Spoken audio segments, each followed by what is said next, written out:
Finally विभिन्न लिक्स रुमरपछि पोकोले आफ्नो gaming मोबाइललाई already नै लन्च गरिसकेको छ, जुन चाहिँ इन्टरनेसनल रूपमा ग्लोबल मार्केटमा पोको A4 GT लाई चाहिँ हिजो लन्च गरिसकेको थियो। डिजाइनर लुक्सको बारेमा चाहिँ हामीले कुरा गर्ने चाहिँ लास्ट इयर जस्तो छ, खास यसमा डिफ्रेन्ट डिजाइनर लुक्स त छैन, बट यिनीहरूको चाहिँ कन्फिगरेसन चाहिँ एकदमै राम्रो रहेको छ। तपाईँले यसमा पनि 120 हर्ट्जको रिफ्रेस देख्न सक्नुहुनेछ। सम्म चाहिँ गेमरहरूको लागि चाहिँ बबल रहेको छ। अहिले चाहिँ यसमा चाहिँ हेप्टिक पनि रहेको छ, जुन चाहिँ तपाईँले भाइब्रेसनको पनि तपाईँ चाहिँ महसुस गर्नुहुन्छ। न साइबर इन्जिनहरू चाहिँ उनीहरूले गरेको छ, साइबर इन्जिन अल्ट्रा भनेको छ पोकोले। सो एकदमै राम्रो रहेको छ।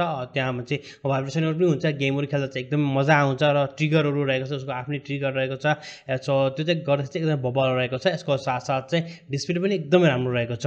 डिस्प्ले साइजका यदि हामीले कुरा गर्ने हो भने 6.67 इन्चको एमोलेड डिस्प्ले रहेको छ, चाहिँ 120 हर्ट्जको चाहिँ रिफ्रेस रेट रहेको छ र 480 हर्ट्जको चाहिँ टच सिम्पलिङ रेट रहेको छ। यसको साथसाथ 10 बिटको डिस्प्ले रहेको छ। HDR10 पनि यसले सपोर्ट गर्छ र यदि हामीले प्रोटेक्सनकै कुरा गर्ने हो चाहिँ one of the best protection चाहिँ उनीहरूले युज गरेको छ, जुन चाहिँ गोरिल्ला ग्लास भेक्टर चाहिँ हामीले यसमा देख्न सक्छौँ। डिस्प्लेको हिसाबले हेर्ने हो चाहिँ वान अफ बबल डिस्प्ले रहेको छ न।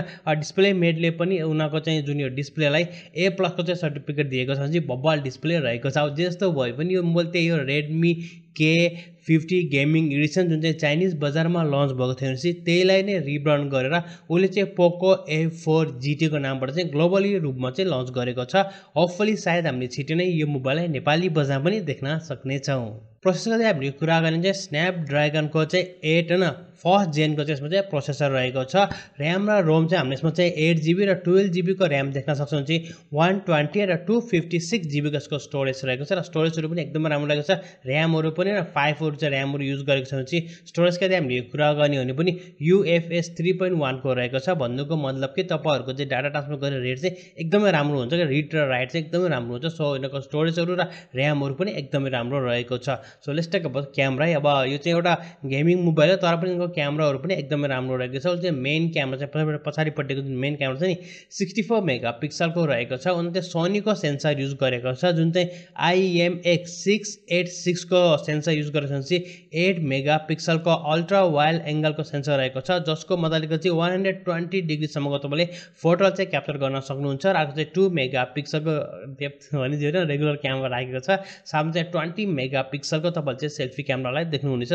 सम्पूर्ण क्यामेराहरूमा चाहिँ AI टेक्नोलोजीहरू चाहिँ युज गरेको छ। सो यो चाहिँ एउटा गेमिङ मोबाइल हो, तर पनि गेमिङ मोबाइल भए पनि यिनीहरूको चाहिँ क्यामेराहरू चाहिँ एकदमै राम्रो रहेको छ। यसको साथसाथ डिस्प्ले पनि एकदमै राम्रो रहेको छ। तपाईँ चाहिँ कन्टेन्टहरू हेर्नुहुन्छ, भिडियोहरू चाहिँ हेर्नुहुन्छ मोबाइलमा चाहिँ त्यो पनि तपाईँको लागि चाहिँ एकदमै राम्रो रहेको छ क्या। सो भिडियोको लागि पनि एकदमै राम्रो रहेको छ। साथमा चाहिँ गेमको लागि त भयो होइन। चाहिँ हेप्टिक फिगरहरू यसमा रहेको छ, भाइब्रेसन मोडहरू रहेको छ, धेरै सेन्सरहरू अपडेट गरेको छ, कुलिङ टेक्नोलोजीहरू पनि रहेको छ, एकदमै राम्रो कुलिङ टेक्नोलोजीहरू उनीहरूले युज गरेको छ। साथमा तपाईँ चाहिँ ट्रिगरहरू देख्न सक्नुहुन्छ। सो बबल रहेको छ। पछाडिपट्टि चाहिँ 8GB लाइटहरू रहेको छ। सो गेमको त डेफिनेटली भइहाल्यो।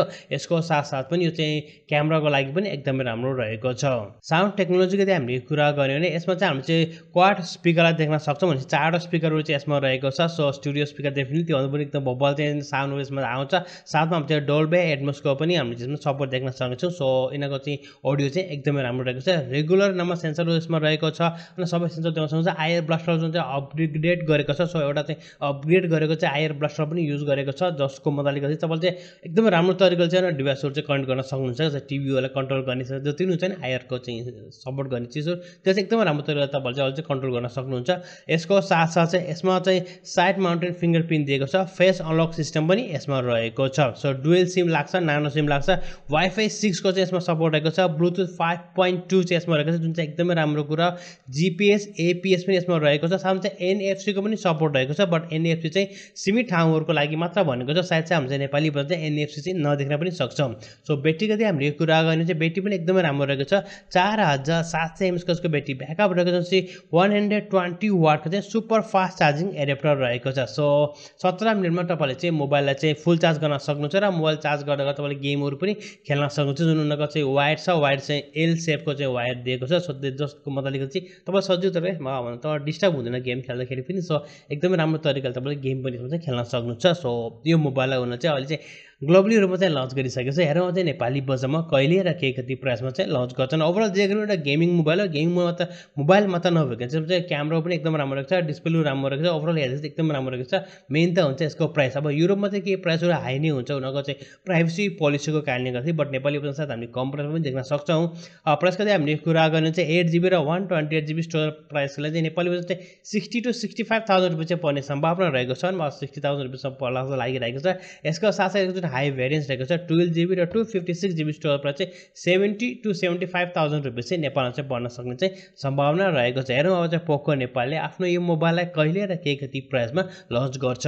र साथीहरू तपाईँहरूलाई चाहिँ पोको A4 GT को कन्फिगरेसन अनुसार चाहिँ यसको प्राइस चाहिँ नेपाली बजारमा चाहिँ के कति होला जस्तो लाग्छ हाम्रो कमेन्ट सेक्सनमा चाहिँ कमेन्ट गर्न नभुल्नु होला।